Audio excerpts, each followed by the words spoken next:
Whether you just bought yourself a new guitar or you've been plunking around on one for a while, there's a good chance your favourite act could benefit from a setup. Making small adjustments to your guitar can bring massive improvements to how well it plays. But if you've never fiddled around with the saddles, truss rod or pickups before, a setup can be a pretty daunting prospect. I'm here to let you know it's easier than you think to understand setups, and all you need are some basic tools and knowledge to get started. With the help of Henry's Music, I have everything I need to show you the basics of improving your guitar's performance.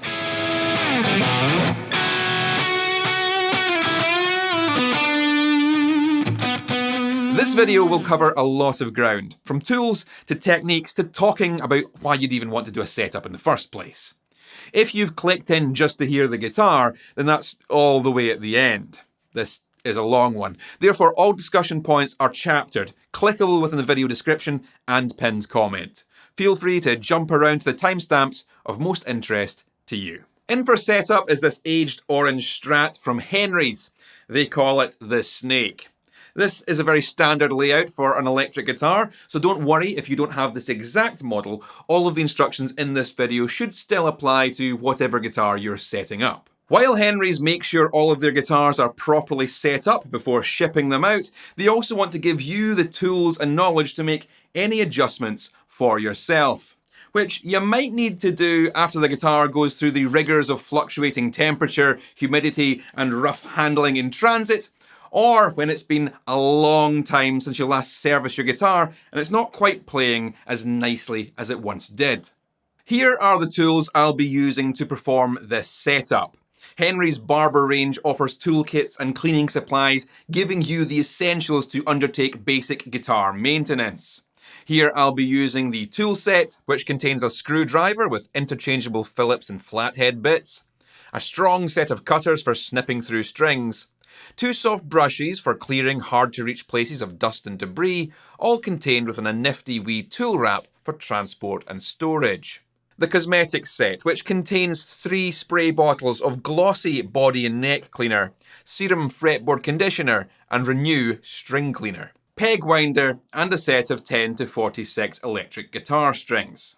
It is not required for you to replace the strings to make changes to your guitar setup, but it is a very good idea to do a setup after you've changed your strings. I won't be covering string changes in this video, but as you can see, I did remove the old strings to get a look under the pickguard for future modification reasons before putting a fresh set of strings on ahead of the setup. In addition to these tool sets, I'll be using a couple of Allen keys. These 2 tools are usually included when you purchase your guitar, so I hope you've kept them safe.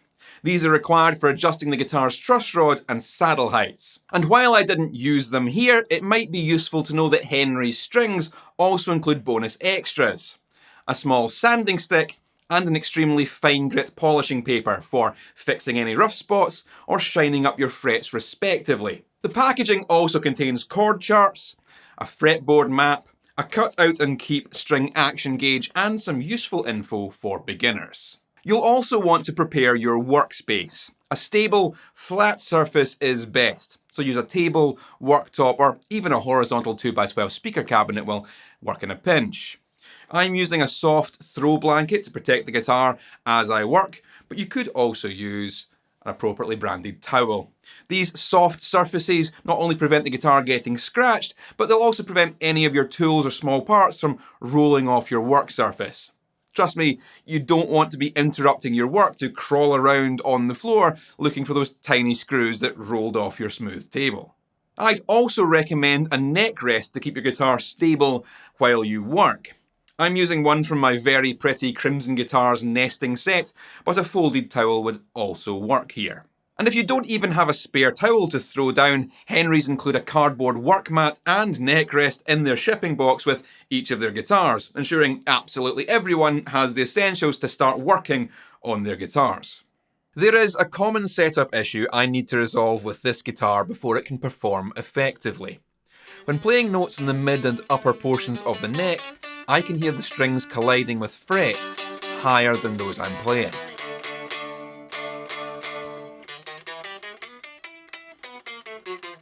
We call this Fretbuzz. Assuming this was set up correctly when it shipped, this is most likely a result of humidity changes that occurred during its transit from Henry's to me, causing movement in the wood of the neck. Humidity-related wood movement can change the height of the strings above the frets from how it was dialed in at its previous setup. This height or string action is controlled at 3 points. The depth of the nut slots controls the action for the lower frets. The relief controls the action across the mid portion of the neck, and the bridge saddles control the action for the upper frets. In this case, the neck has settled a little too flat, which isn't leaving enough room for the strings to freely vibrate. By introducing a little more relief into the neck, we should eliminate that fret buzz. This can be achieved by adjusting the truss rod, the access for which can be found at the headstock end of this guitar. Using the larger of our Allen keys, we can make small adjustments to the truss rod. Tightening the rod will flatten the neck, and loosening the rod will introduce more relief. I find it very useful to pop the D and G strings out of their slots in the nut, giving me plenty of room to turn the Allen key to make these adjustments. Truss rod adjustments can and should be performed under full string tension.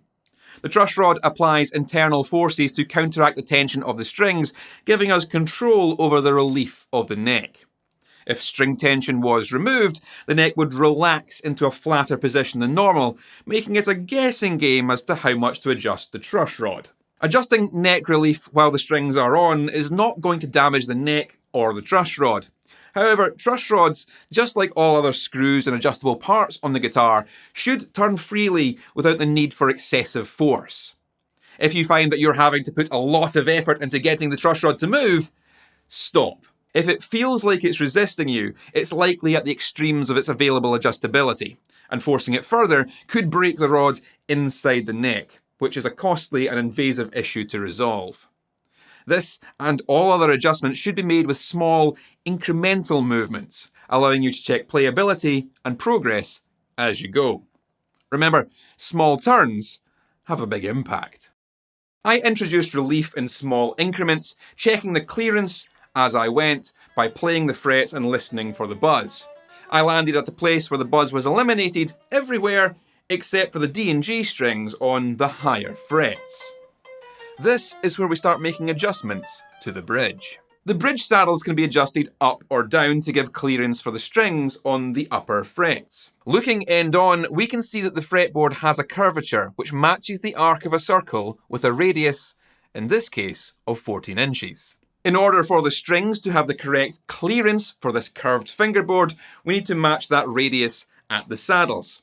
If the saddles are too flat, then we'll get fret buzz on the inner strings. By using the smaller Allen key, I can raise the height of these saddles by small amounts until the buzzing disappears.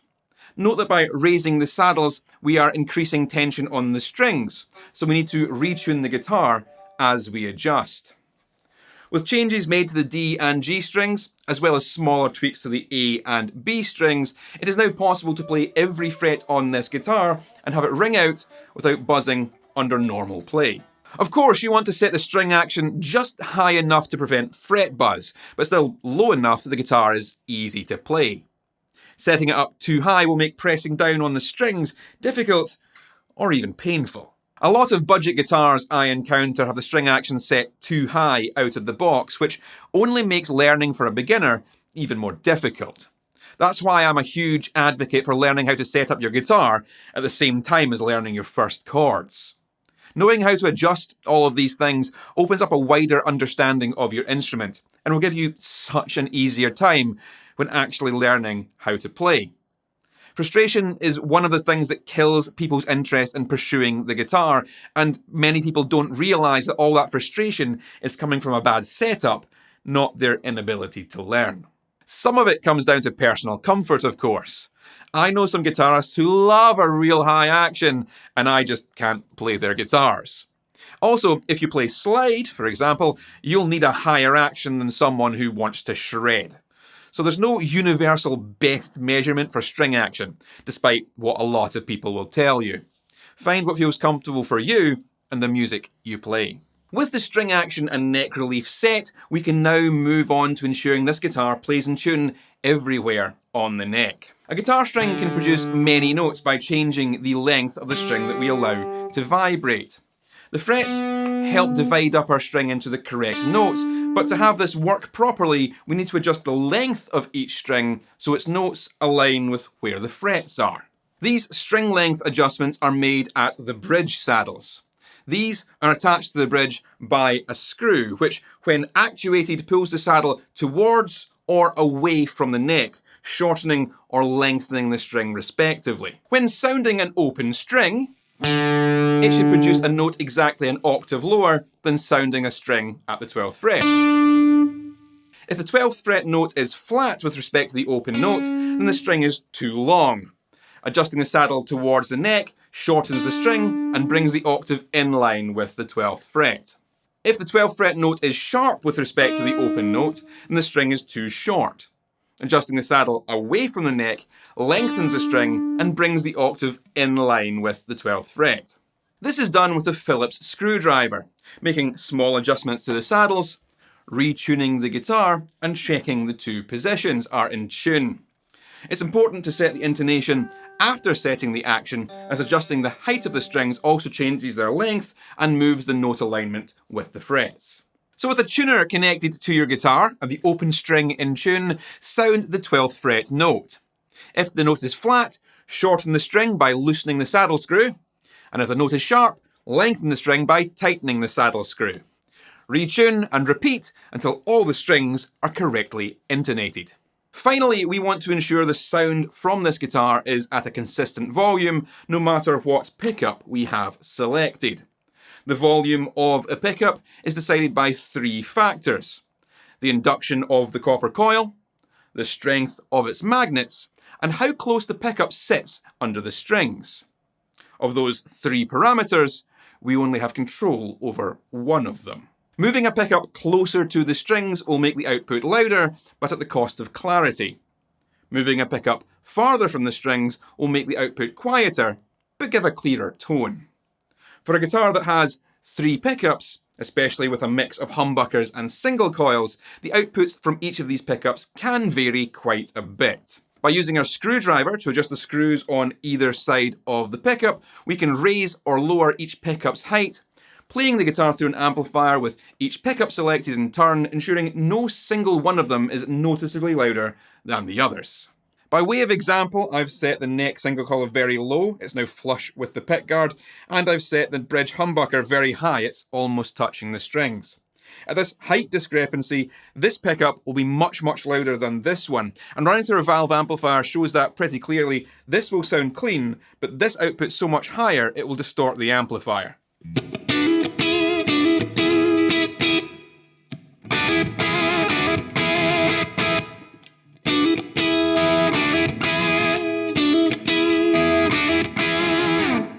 That's probably too much of a difference to be practically usable, so let's adjust the heights of these pickups to balance the output. We're bringing the neck pickup up, and we're bringing the bridge pickup down. Now let's see if these pickups are more sonically balanced.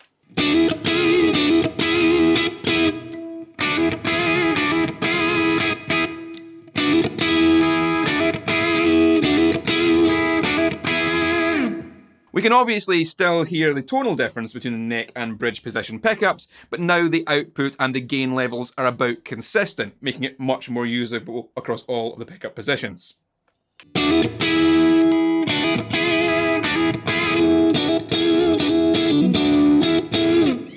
Of course, you might find it useful to have the bridge humbucker just slightly hotter than the other pickups, depending on the style of music you're playing, but that's a personal preference, and adjusting these can get you exactly where you need to be with your guitar.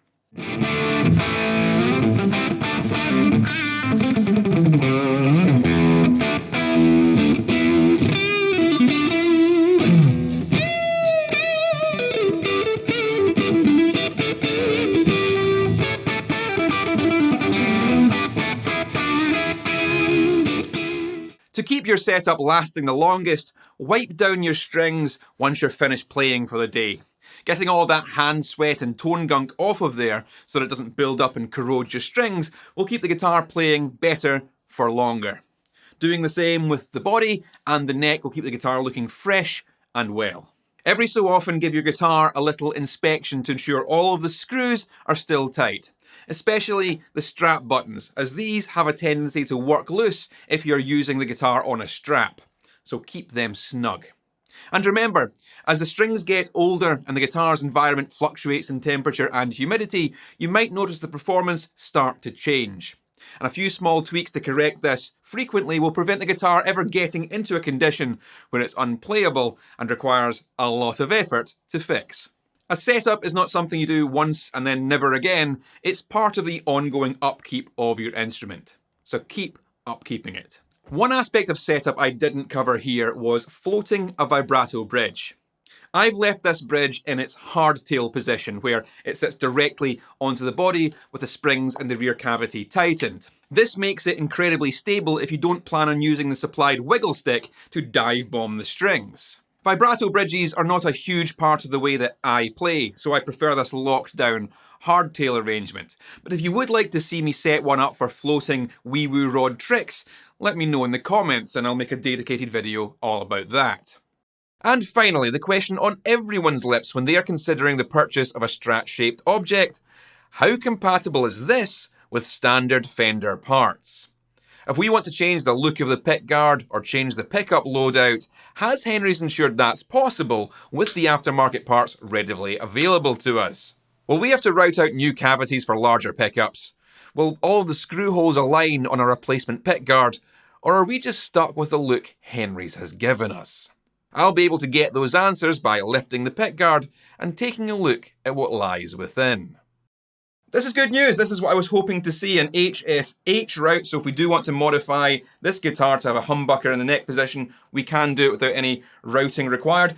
This cavity is also completely done in copper shielding tape, which is great news. We don't have to do that ourselves. We've got a decent quality switch that's being protected from the shielding layer by some insulating tape there. There's probably a better solution for that, but I'll leave it alone. And our pickups are quite nice as well. Grey fibre board on the back of the single coils, that's nice. We've got our braided cloth wire, which is also nice. And a nickel base plate on the back of the humbucker. This all looks to be good quality stuff. Large 250 kilo ohm potentiometers, Alpha brand. They look quite good. This seems to be a linear pot for the volume control, which is unusual. You'd usually have that as an A, an audio taper, a logarithmic taper. So I wonder why they've made that decision. In any case, we've got decent quality potentiometers, a very decent quality switch, and very nice looking pickups. The other thing I wanted to confirm with this was whether or not it matched a standard Strat template. This is one for an HH configuration, but otherwise is a standard Strat layout. And laying that over the top, that looks to be a good match. Flipping it over, we're also able to confirm that yes, all of the screw holes align, all the pickup positions align. So if you did get a Strat guard, this would be almost a direct swap. The only thing that looks like we would need to change is the neck pocket. There is a slightly different fit to this guard than there would be on a standard Strat guard at the neck pocket, but that's easy enough to modify. And it would fit under the lip of the fingerboard anyway, so I don't think that's too much of an issue to just a little modification if we were trying to replace the colour of the pick guard. So that's good to know. We can pretty easily, with minimal modification, adapt to a standard Strat guard. I was very keen to get this Henry's Snake 2 set up to my liking and to get a look under the hood to see what's going on inside there. As you might know, I have a thing for orange Strats. Henry do these in a matte finish, which means I don't have to fight with reflections from my studio lights, both in relic and without. These are a stencil relic, so each one is the same, but I think it does a great job of passing at a distance. This, alongside the ring inlays and the relief cut in the headstock, give this the illusion of it being more expensive than it really is. It has a super lightweight body, good access to the upper frets thanks to this contouring, and the neck is an absolute delight to play on. It has this dark rosewood polished board with tight grain, so it feels a lot more like ebony under the fingers, and has a flatter 14-inch radius, making it feel modern in comparison to the standard 9.5 inches on other Strats, or even tighter radii on the vintage models. And the stainless steel frets are a nice touch, minimising the amount of work or polishing or fretwork required in the future. Locking tuners as standard, which does make the string changes a little easier. The bridge has a chunky tone block, so you know they haven't cheaped out on that. I'm very pleased with what I saw underneath the pickguard, with the sole exception of the linear volume pot, and I can't really complain about the sounds from these pickups. They're giving the range that I'd want from a fat Strat. A nice bluesy single coil in the neck, matched with a precise yet powerful humbucker in the bridge, and a middle coil that gives us those funkier in-between positions. I'm currently rehearsing for some upcoming shows with the Scottish Pink Floyd tribute band, and I've been using this Henry's for that. At its mid-range price of around 620 quid, I think this is a solid purchase for a gigging guitar, or even just as a backup. A little setup and it's good to go. It even comes with strap locks installed and a padded gig bag. This will be my backup guitar for those shows in case I break another string on the RJ Skycaster. I bring this up because this is a fully custom shop piece from the Philippines at more than twice the price of the Henry's.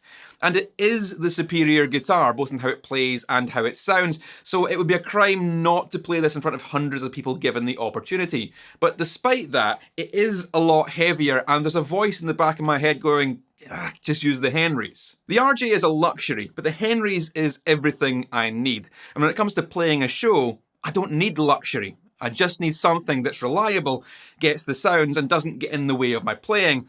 And that's what this Henry's achieves. At a price that I won't feel deeply upset about if it gets damaged or stolen.